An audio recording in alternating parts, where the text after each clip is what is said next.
Location அப்படிங்கிறது ரொம்ப இம்பார்ட்டன்டா இப்ப எல்லாருமே பார்த்துட்டு இருக்காங்க. எந்த சைடு இருந்தா நல்லது நடக்கும் அவங்களுக்கு? உங்களுக்கு எது ஃபீஸிபிளா இருக்கோ, உங்களோட தேவை என்ன இருக்கோ, அதுக்கேற்ற மாதிரி நீங்க வீடு கட்டிக்கலாம். ஓகே, அதுல இப்ப நான் சொன்ன இருப்பியல் விதிப்படி கட்டும்போது வாஸ்து பொருட்கள் சொல்லிட்டு வீட்டுல நிறைய பொருட்கள் நம்ம வைக்கிறோம்ல. இந்த இருப்பியல் முறையிலயும் அது மாதிரி பொருட்கள் வைக்க சொல்லுவீங்களா? அப்படி ஏதாவது பொருட்கள் இந்த முறையிலேயே இருக்காது?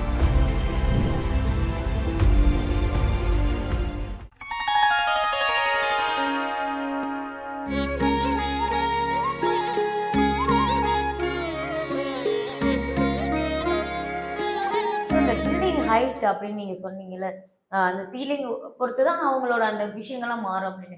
இந்த அடி அப்படின்னு ஒரு சொல்றாங்கல்ல சார், அப்படின்னா என்ன? அடிக்கணக்கு. அடிக்கணக்கு அந்த முறையிலயுமே இந்த விஷயங்கள் பார்க்குறாங்களா? இல்ல வாஸ்துல மட்டும் தான் அடிக்கணக்கு இருக்கா? வாஸ்துல தான் வந்து அடிக்கணக்குன்றத சொல்றாங்க. ஆக்சுவலா பொதுவா வந்து வாஸ்துல வந்து பார்த்தீங்கன்னா, நெறையா புக்ஸ்ல இருக்கக்கூடிய விஷயத்த மிக்ஸ் பண்ணி பார்க்குறது தான் இந்த அடிக்கணக்கு. லைக் மனையடி சாஸ்திரத்துல அடிக்கணக்கு இருக்கும். அதுல வந்து ஒரு ஒரு குழி எடுத்து ஒரு 1 பை 1க்கு ஒரு குழி எடுத்து அந்த மண் எடுத்து வெளியே போட்டுட்டு திருப்பி ஃபில் பண்ணி பார்த்தீங்கன்னா, அந்த மண் வந்து அதே லெவல்ல இருக்கா, உள்ள போகுதா, இல்ல மேடா நிக்குதா அப்படிங்கிறது இருக்கும். இது பேசிக்கலி ஒரு சிவில் இன்ஜினியர் யார்ட்ட கேட்டீங்கனாலும் தெரியும். ஓகே. அந்த சாயில் கண்டிஷனுக்கான அது ஒன் ஆஃப் த டெஸ்ட் அது. ம். இது மனையடி சாஸ்திரத்துல இருக்கக்கூடிய ஒரு விஷயம். இது வந்து கம்ப்ளீட்லி சிவில் சப்ஜெக்ட். ஓகே. அடிக்கணக்கு அப்படிங்கிறது வந்து. ஸோ இத்தனை அடியில தான் நான் ரூம் வச்சுக்கணும், இத்தனை அடியில தான் நான் வீடு கட்டணும், இது இந்த மனை, இது அந்த மனை அப்படிங்கிறது வந்து எதுவும் கிடையாது. ம். நான் ஒரு சைட் வாங்கியிருக்கேன். எனக்கு என்ன என்கிட்ட என்ன சத்து இருக்கோ அதை பேஸ் பண்ணி நான் ஒரு சைட் வாங்குறேன். ஓகே. அது சின்னதாகவும் இருக்கலாம், பெருசாகவும் இருக்கலாம். அது என்னோட சம்பாத்தியத்தை பொறுத்தது. அதில் நான் ஒரு வீடு கட்ட போகும்போது, நீ இத்தனை அடிக்குள்ள தான் வீடு கட்டணும், அத்தனை அடியில் என்னால் வீடு கட்ட முடியலன்னா அதுக்கு நான் சும்மா வச்சுட்டு இருக்க முடியாது இல்லையா? அடிக்கணக்கு அப்படிங்கிறது இருப்பியலை பொறுத்துக்கு எதுவும் கிடையாது. உங்களுக்கு எது ஃபீஸிபிளா இருக்கோ, உங்களோட தேவை என்ன இருக்கோ, அதுக்கேற்ற மாதிரி நீங்க வீடு கட்டிக்கலாம். ஓகே. ஓகே, அதுல இப்ப நான் சொன்ன இருப்பியல் விதிப்படி கட்டும்போது அது இன்னும் சிறப்பாவே இருக்கும். ஓகே, இதுல நான் வந்து எந்த இடத்துலயுமே நான் யாருக்கும் வந்துட்டு இத்தனை அடியில தான் நீங்க ரூம் பண்ணணும், ம். இருப்பியல் படி இத்தனை அடியில் நீங்க பண்ணலன்னா உங்களுக்கு இருப்பியல் வேலை செய்யாது அப்படிலாம் சொல்ல மாட்டேன். ம். உங்களுக்கு என்ன தேவை இருக்கு, அந்த சைட்ல எவ்வளவு மேக்ஸிமம் நம்மளால பண்ண முடியும். ஓகே. பேசிக்கலி ஒரு ஒரு ஒரு டைமென்ஷன் அட்ஜஸ்ட்மெண்ட்ஸ் தானே தவிர்த்து இத்தனை அடியில தான் உங்களை வேலை செய்யலாம் கிடையாது. அந்த அடிக்கணக்குங்கிறது இருப்பியலை பொறுத்த வரைக்கும் கிடையாது. ஓகே. ஸோ நம்ம பில்டிங்க்கு வெளியே நிறைய விஷயங்கள் பேசிட்டோம்னு நினைக்கிறேன். பில்டிங்க்கு உள்ள இருக்கிற விஷயங்களா பேசலாம் சார். கண்டிப்பா. இந்த விண்டோ லொகேஷன் சொல்லிட்டு காமனா வாஸ்து அப்படின்னாவே செவுரு, அதை தாண்டி பார்க்கும்போது இந்த விண்டோ லொகேஷன் அப்படிங்கிறது ரொம்ப இம்பார்ட்டன்டா இப்ப எல்லாருமே பார்த்துட்டு இருக்காங்க. ஸோ இது வந்து இந்த இருப்பியல் முறையில எப்படி நீங்க சொல்றீங்க? எந்த சைடு இருந்தா நல்லது நடக்கும் அவங்களுக்கு? இதுல நல்லது நடக்கும், கெட்டது நடக்கும்ன்றது கிடையாது. இருக்கையில பொறுத்த வரைக்கும் விண்டோஸ் அவசியம். பட் அதனால எனக்கு வந்து இந்த பலன் இப்படி தப்பாயிடுச்சு, எனக்கு வந்து அது மோசமா செயல்பட போடுதுங்கிறது கிடையாது. விண்டோஸ் அப்படிங்கிறது பேசிக்கலி எனக்கு வெளிச்சம் வரணும், காத்து வரணும். இப்போ எப்படி நீங்க அடிக்கணக்கு கேட்கும்போது நான் சொன்னேனோ அது சிவில் மாதிரி, விண்டோஸ் அப்படிங்கிறது ஆர்கிடெக்சர் சம்பந்தமான ஒரு விஷயம். எனக்கு வீட்டுக்குள்ள எங்க கிரே ஏரியா வரணும், எந்த இடத்துல எனக்கு பேசேஜா இருக்கும், நான் லிவிங்கு டைனிங் எல்லாம் பிரிக்கும் போது எல்லாம் லிவிங்கை கிராஸ் பண்ணி நான் மற்ற இடத்துக்குலாம் போற மாதிரி இல்லாம அது தனி ஏரியாவா இருக்கணும், லிவிங் தனி ஒரு சொபஸ்டிகேட்டடா ஸ்பேஸா இருக்கணும். அப்போ அந்த கிரே ஏரியா எப்படி இருக்கணும், விண்டோஸ் எப்படி இருக்கணும் அப்படிங்கிறது it's pure architecture subject. Okay. Window நான் இங்க வச்சிருக்கிறனால எனக்கு இப்படி நடக்குதுன்னா அப்படி எதுவுமே கிடையாது. பொதுவா இப்போ வந்து இப்போ நம்ம ஏரியா இப்போ அந்த சவுத் இந்தியான்னு எடுத்துக்கிட்டீங்கன்னு வச்சுங்களேன், நம்மளுக்கு வந்து பார்த்தீங்கன்னா இந்த விண்ட் ஃப்ளோ அப்படின்னு பார்த்தீங்கன்னா காற்றோட அந்த ஃப்ளோ வந்து பார்த்தீங்கன்னா ஒன்று வந்து தென்மேற்கு பருவக்காற்று வரும். ஓகே, தென்மேற்கு பருவக்காற்று நீங்கள் கேள்விப்பட்டிருப்பீங்க. அந்த சவுத் வெஸ்ட் மான்சூன் வரும். அந்த அந்த டைமில் ஏர் ஃப்ளோ இப்படி இருக்கும். அதே மாதிரி வடகிழக்குல இருந்து ஏர் ஃப்ளோ வரும். ஸோ இந்த மாதிரி இருக்கக்கூடிய ஏரியாவில் ஏரியா டு ஏரியா அது சேஞ்ச் ஆகும். நம்மளுக்கு இந்த மாதிரி ஏர் ஃப்ளோ இருக்குது அப்படின்னா எனக்கு வடக்குலையும் கிழக்குலையும் நான் விண்டோஸ் கொடுத்துக்கிட்டேன் அப்படின்னா எனக்கு கிராஸ் வென்டிலேஷன் நல்லா இருக்கும். இப்போ நான் வந்து வடக்குல ஒரு விண்டோ கொடுக்குறேன்னா அதுக்கு நேராக அப்படியே வந்து தெற்குல ஒரு விண்டோ கொடுத்தேன்னா எனக்கு கிராஸ் வென்டிலேஷன் இருக்கும். அதே மாதிரி கிழக்குல கொடுக்குறேன்னா மேற்குல அதே மாதிரி கொடுக்குறேன். அந்த கிராஸ் வென்டிலேஷனுக்காக விண்டோஸ் கொடுக்கறதாகட்டும், வெளிச்சம் உள்ள வரணுன்றதுக்காக விண்டோ கொடுக்கறதாகட்டும், அவ்வளோதான் அதோட சப்ஜெக்ட். பொதுவாக இப்போ நம்ம ஊரில் எந்த ஊர் எடுத்தாலும் கிழக்க விண்டோஸ் கொடுக்கறத வந்து கொஞ்சம் கம்மி பண்ணணும் அப்படின்னு சொல்லுவாங்க ஒரு சிலர். என்னை பொறுத்தவரைக்கும் கம்மி பண்ணணுன்றதுக்கான அர்த்தம் என்னன்னா வெப்பம் அதிகமாக வரும், சூரியனோட வெப்பம் அதிகமாக வீடு ரொம்ப ஹீட்டாக இருக்கும் அப்படின்னு சொல்லிட்டு. நீங்கள் கிராஸ் வென்டிலேஷன் கொடுத்தீங்கன்னா அது ஒரு இஷ்யூ கிடையாது. அளவான விண்டோஸ் கொடுக்கணும், நம்ம ஏர் ஃப்ளோக்கு ஏற்ற மாதிரி விண்டோஸ் கொடுக்கணும். இவ்வளோதான் சப்ஜெக்டே தவிர்த்து நான் விண்டோ வச்சா எனக்கு பிரச்சனை ஆகுது அப்படின்றது கிடையாது. அப்படி பார்த்தீங்கன்னா விண்டோவே இல்லாமலாம் இருக்கு பில்டிங்கு. நம்ம எல்லாருக்கும் தெரிஞ்ச பில்டிங் என்ன இருக்குன்னா கோயில் கருவறை, அதுல விண்டோவே கிடையாது. நீங்க சாமியை கொண்டு போய் வைக்கிறீங்க இல்லையா? கரெக்டா? அது வெறும் வாசல் மட்டும்தான் இருக்கு. கண்டிப்பா. விண்டோ வச்சு தான் இது செயல்படுங்கிறது கிடையாது. Window is purely architecture subject. கண்டிப்பா. சரி. இதுல வந்துட்டு பொதுவா நீங்க வீடு சம்மந்தப்பட்டமா நம்ம ஊர்லயோ, இடத்துலயோ, என்னோட சொந்த இடமோ, ஏதோ ஒரு இடத்துல வந்து இத்தன விஷயங்கள் நம்ம பண்ணலாம்.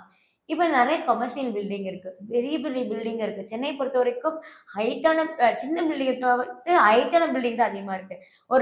ஒரு பெரிய பில்டிங்ல போயிட்டு நான் கரெக்ட்டா எனக்கு எல்லாம் வாஸ்துலாம் நான் பார்க்கணும் அப்டின்னாலும், அந்த வீடு எனக்கு கிடைக்காதுல்ல. ம். ஸோ அந்த டைம் இருக்கும்போது, நாங்க எந்த விஷயத்தலாம் அதுல மாத்திக்கணும் அப்படின்னு நெறைய பேர் நெனைக்கிறாங்க. ஏதாவது மாத்திக்க முடியுமா அந்த மாரி பில்டிங்ஸ்லாம்? ஸோ அப்பார்ட்மெண்ட்ட பொறுத்தவரைக்கும் இங்க என்ன ஆகும்னா, இப்ப நான் இருப்பியல்ல சொல்லும்போது இன்னைக்கு வந்து ஒரு சைட்டு, காம்பவுண்டுக்கு வெளியில காம்பவுண்ட் சொல்றேன்.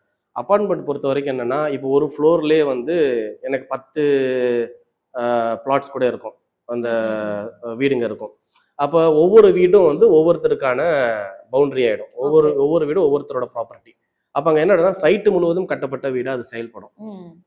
என்னோட ப்ராப்பர்ட்டி என்னன்னா, இப்ப எனக்கு வந்து ஒரு 4 வால் இருக்கு. நார்த் வால், சவுத்ல வால், ஈஸ்ட்ல வால், வெஸ்ட்ல வால் இருக்கும். இது இது இது இது எத்தன ஸ்கொயர் ஃபீட்டுக்கு 1000 ஸ்கொயர் ஃபீட் இருக்கா?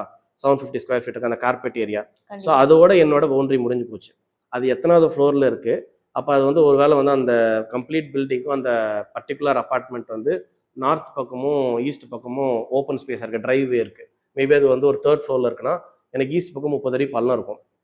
நார்த் பக்கம் வந்து பார்த்தீங்கன்னா, அதே 30 அடி பள்ளம் வருது. அதே சவுத் பக்கமும், வெஸ்ட் பக்கமும் எனக்கு என்ன இருக்குன்னா, இன்னொரு அபார்ட்மெண்ட் வந்துருது. இல்ல 2 அபார்ட்மெண்ட் நடுவுல கேரிடார் ஸ்பேஸ் அதுவும் வந்து ஸ்ட்ரக்சரா இருக்கும். அப்ப இந்த இடத்துல நான் சொன்ன அதே மேடு பள்ளங்கள்ல இம்மீடியட்டா வேலை செய்யும். சரவுண்டிங் வந்து இம்மீடியட்டா வேலை செய்யும். அதுக்கு அடுத்து டைரக்ட்டா வீட்டுக்குள்ள போயிட்டு, உங்களுக்கு கிச்சன் எந்த டைரக்ஷன்ல அமைஞ்சிருக்கு? உங்க பெட்ரூம் எந்த டைரக்ஷன்ல இருக்கு? குறிப்பா டாய்லெட்ஸ், ட்ரெயின் அப்படிங்கிறது எங்க இருக்கு? இத வந்து அடுத்த நிலையில பார்க்கணும். இது பார்த்தால் வந்து அந்த வீடு என்ன செய்யுங்கிறது தெரியும். இதுல நீங்க சின்ஸ் அபார்ட்மெண்ட்ன்னு கேட்டனால, இப்போ உள்ள காலகட்டத்தில 90% எல்லாரும் அபார்ட்மெண்ட் தான் வாங்கக்கூடிய ஒரு சூழ்நிலை இருக்கு. எல்லார்னாலயும் தனி இடம் வாங்கி வீடு கட்டுறது ஏன்னா இடமே வந்து பார்த்தீங்கன்னா, வீடு கட்டுற அளவுக்கு வந்து இப்ப ரேட் இருக்கு. ஸோ எல்லார்னாலயும் அது வந்து சாத்தியம் இல்ல. பெரும்பாலானோர் ஒரு சிட்டி லைஃப்ன்னு வந்துட்டாலே அபார்ட்மெண்ட் தான். அப்ப அதில பார்த்தீங்கன்னா, நம்மளுக்கு இருக்க சேலஞ்ச் என்னன்னு பார்த்தீங்கன்னா, எல்லாருக்கும் இந்த நார்த் பக்கம், ஈஸ்ட் பக்கம் இருக்கிற மாரி அமையாது. ஒரு சிலருக்கு வந்து சவுத் பார்த்து அமையும். ஒரு சிலருக்கு சவுத் வெஸ்ட் பார்த்து அமையும். இவங்களுக்கு எல்லாமே அந்த பிரச்சனை இருக்க தான் செய்யும். இப்போ வந்து நெறைய பேர் அபார்ட்மெண்ட்ல என்ன பண்ணுவாங்கன்னா, டிஃபால்ட்டாவே வந்து வாஸ்து வாஸ்து. கம்ப்ளைண்ட்ன்னு சொல்லிட்டு ம். தான் வந்து அந்த ப்ராஸ்பெக்டஸ் ஆமா. பிடிஎஃப்பே வரும். அதில என்ன பண்ணுவாங்கன்னா, நார்த் ஃபேசிங் அப்படின்னு சொல்லி போடுவாங்க. நார்த் ஃபேசிங் நீங்க என்னன்னு போய் உள்ள போய் பார்த்தீங்கன்னா, உங்க டோர் வந்து நார்த் ஃபேசிங்கா இருக்கும். ஒரு கேரிடார் இருக்கு. ஒரு கேரிடாருக்கு அந்த பக்கமும் வீடு இருக்கு, இந்த பக்கமும் வீடு இருக்கு. 2 பக்கமும் வீடு இருக்கும். கேரிடாருக்கு கீழ இருக்கக்கூடிய வீடு வந்து மொத்த பில்டிங் நார்த் ஃபேசிங்ன்னு போட்டுட்டீங்கன்னா, இந்த பில்டிங்க்கு நார்த் பக்கம் எல்லாமே வந்து கேரிடாரா இருக்கு அப்படின்னா, சவுத் பக்கம் ஃபுல்லா ஓப்பனா இருக்கு. அப்ப கண்டிப்பா. அந்த பர்ட்டிகுலர் வீட்டுக்கு நார்த் பக்கம் மேடு, சவுத் பக்கம் பள்ளம். அப்ப அது நார்த் ஃபேசிங்ன்னு நீங்க எடுத்துக்கிறது வந்து எந்த விதமான பயனும் கிடையாது. ம். ஸோ இது எல்லாத்துக்குமே நம்மளால கரெக்ஷன் பண்ண முடியுமான்னு கேட்டா, அபார்ட்மெண்ட்ட பொறுத்தவரைக்கும் நார்த் பக்கம், ஈஸ்ட் பக்கம் இருக்கக்கூடிய ஒரு மாரி ஒரு அபார்ட்மெண்ட் கிடைக்குது அப்படின்னா, அதுல ஏதாவது ஒரு ரூம செலக்ட் பண்ணி ம். அதில் சிங்கிள் ரூம் கரெக்ஷன்றது பண்ணலாம். அதாவது நான் என்ன பண்றேன்னா, இப்ப நீங்க எப்படி ஓவரால் பில்டிங்ல 10 அபார்ட்மெண்ட் நம்ம ஐசோலேட் பண்ணி சொல்றோமோ, அது அந்த ஒரு வீட்டுக்குள்ள ஒரு ரூம் மட்டும் நான் ஐசோலேட் பண்றது. ஓகே. ஸோ அதுக்கு எப்படி கரெக்ஷன் பண்ணணும் அப்படின்னு ஒரு இன்டீரியர் ஒர்க் மாதிரி தான் இருக்கும். அத ம். தான் நம்ம பண்றோம். ஒருவேளை நார்த் ஃபேசிங் ஐ மீன் நார்த் சைடு ஓப்பனா இருக்கு. மிச்சம் 3 சைடு பேக்டா அபார்ட்மெண்ட்ஸ் பக்கத்து ஃபிளாட் வருது அப்படின்னா, அந்த வீட்லயும் நம்மனால ஒரு பர்ட்டிகுலர் ரூம நார்த் பக்கம் இருக்கக்கூடிய ரூம எடுத்து நம்மளால பண்ண முடியும். ஸோ இத தான் நம்ம சொல்யூஷனா வந்து தரோம். ஏன்னா முடிஞ்ச அளவுக்கு 100% எல்லாருக்கும் சொல்யூஷன் தரணும். இதுல அபார்ட்மெண்ட்ல நம்மளுக்கு கொஞ்சம் கஷ்டம் தான் அது பண்றது. பட் பண்ண முடியும். Okay sir. 100% பண்ண முடியும். ஓகே நீங்க சார். அந்த சிங்கிள் ரூம் கன்வர்ஷன் அப்படிங்கிறத நீங்க பண்ணீங்கன்னா, நீங்க ரூம் ஐ மீன் வீட்டுக்குள்ள நீங்க வேற எந்த விதமான கரெக்ஷனும் பண்ண தேவையில்ல. ஓகே. நீங்க எல்லாத்தையும் அப்படி அப்படியே யூஸ் பண்ணலாம். ம். இந்த ரூம் மட்டும் பண்ணிட்டு, அங்க மட்டும் நம்ம வந்து தூங்கி எந்திரிக்கணும். ஓகே அதுதான் சார். கரெக்ஷன். ஸோ இதெல்லாம் நம்ம ஒரு ஓரலா பார்த்துட்டோம். இந்த இருப்பியல் அப்படிங்கிற முறை எல்லா இடத்துலயுமே வந்து டிஃப்ரெண்டான ஒரு முறைகள்ங்கிறது கண்டிப்பா எல்லாத்துக்கும் புரிஞ்சுச்சுன்னு நினைக்கிறேன். ஆனா பொதுவா வந்துட்டு மக்கள் இப்ப கண்டிப்பா வந்து கேட்பாங்க. அதுக்கு முன்னாடி நானே கேட்டுடுறேன். இந்த வாஸ்து பொருட்கள்னு சொல்லிட்டு வீட்ல நெறைய பொருட்கள் நம்ம வைக்கிறோம்ல. இந்த இருப்பியல் முறையிலயும் அது மாரி பொருட்கள் வைக்க சொல்லுவீங்களா? இல்ல ம். அப்படி ஒரு பொருட்கள்லாம் வைக்கலாமா? அப்படிங்கிறது மக்களோட டவுட்டாவே இருக்குல்ல. ஸோ அத அப்படி எப்படி சார் பார்க்குறாங்க? இப்ப வாஸ்துக்கு நெறைய பொருட்கள் வீட்ல வைக்கிறாங்க. செடியாகட்டும், இல்ல வந்துட்டு ஒரு பொம்மை வாஸ்து பொருள் இந்தா வச்சுக்கோ. வீட்டுல இந்த ரூம்ல வச்சா உனக்கு நல்லதே நடக்கும் அப்படின்னு சொல்றாங்கல்ல. அப்படி ஏதாவது பொருட்கள் இந்த முறையிலயும் இருக்கா சார்? இல்ல இருப்பில்ல அப்படி எதுவும் ப்ராடக்ட் பேஸ்டா நம்ம எதுவுமே சொல்றது கிடையாது. ம். பிசிக்கலா நான் என்ன சேஞ்ச் பண்ணணும் அது மட்டும் தான் சொல்லுவேன். பொருள் வைக்கிறது அப்படிங்கிறது வந்து என்ன பொறுத்தவரைக்கும் அது ஒரு ப்ராடக்ட்ட சேல் பண்றது. கண்டிப்பா. அவ்வளோதான். அந்த பொருள் எனக்கு என்ன பண்ணுது, லாஜிக் கொடுக்கணும் இல்லையா? இப்போ நான் வந்து எனக்கு வந்து ஒரு நடந்து போறேன், ஒரு பாதையில நடந்து போறேன். எனக்கு பாதையில வந்து ஒரு ஒரு கல் இருக்கு அப்படின்னா, அந்த கல்ல நீங்க வந்து எடுத்து பிசிக்கலா தள்ளி போடுப்போ பாதை கிளியரா நடந்து போன்னு சொல்றேன். ம். அத விட்டுப்புட்டு, இல்ல அந்த கல்லுக்கு வந்து நீ ஒரு பொருள் வாங்கி உங்க பாக்கெட்லயே வச்சுட்டு போனா கல்லு ஆட்டோமேட்டிக்கா நகர்ந்து போகும். அப்படிங்கிற மாரி இருக்கு இதெல்லாம். ஓகே. ஸோ பிசிக்கலா என்ன பண்ணணுமோ அதான் நான் சொன்னேனே தவிர்த்து, இந்த பொருள் வாங்கி வச்சா இப்படி சரியாகும். ஆ நெறைய பொருள் இருக்கு. இப்ப எண்ணற்ற கண்டிப்பா. பொருள் வந்துருச்சு. மீன் இருக்கு. உங்களுக்கு வந்து அதுக்கப்புறம் இந்த நெறைய பிரமிடு தனியா வாங்கி வைக்கிறது ஒண்ணு இருக்கு. பிரமிடுல ஆக்சுவலா ஒரு சயின்ஸ் இருக்கு. ம். பட் அத நான் சொல்றதுக்கு முன்னாடி பிரமிடையும் ஒரு பொருளா யூஸ் பண்றாங்க. அதுக்கப்புறம் வந்து இந்த புத்தர் சிலையாகட்டும், அப்புறம் இந்த இந்த வாஸ்து பிளானட். மீனாகட்டும், பிளான்ட்ஸ் ஆ. ஆகட்டும், இதெல்லாமே வந்து ஒரு ப்ராடக்ட் பேஸ்ட் ஆயி போச்சு. ஓகே. அது வச்சா இது சரியாகுமான்னு கேட்டா ஆகாது. ஓகே. பிசிக்கலா நீங்க சரி பண்ணாத வரைக்கும் அது சரியாகாது. Okay sir. ஸோ எல்லா விஷயங்கள்லயும் மாற்றா என்ன இருக்கோ, அத அப்படியே நாங்க சொல்றோம். அத நீங்க சேஞ்ச் பண்ணிக்கோங்க அப்படின்னு சொல்லிட்டு நெறைய விஷயங்கள் இதுல ஷேர் பண்ணியிருக்கீங்க.